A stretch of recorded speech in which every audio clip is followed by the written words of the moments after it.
ছাত্র মোহাম্মদ আল রাফিল বর্তমান পরিস্থিতি নিয়ে বক্তব্য রাখবেন মোহাম্মদ আল রাফিল।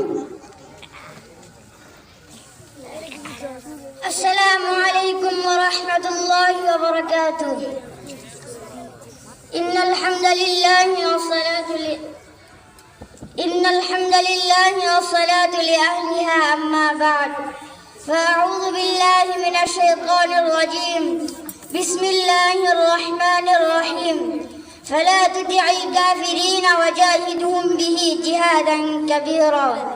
وقال رسول الله صلى الله عليه وسلم: الكفر ملة واحدة أو كما قال عليه الصلاة والسلام.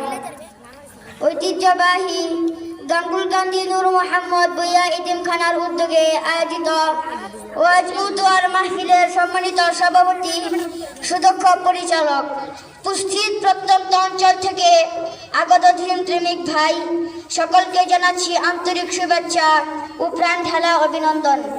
প্রিয় উপস্থিতি, বর্তমান বাংলাদেশের চলমান পরিস্থিতি নিয়ে আমি সংক্ষেপে একটি কথা বলবো ইনশাআল্লাহ। আমার দেশের বর্তমান অবস্থা যদি আমি এক কথাই প্রকাশ করতে চাই তাহলে আমি বলবো বর্তমানে বাংলাদেশ চতুর্মুখী আগ্রাসনে নিমজ্জিত। কারণ এই বাংলার জমিনে পশ্চিমা স্বৈরাচারীদের নজরদারি আরো বেড়ে গেছে, তাদের মাথা ব্যথা হয়ে গেছে, গিয়ে তাদের পাশাটা গোলাম এই ভূখণ্ড থেকে বিতাড়িত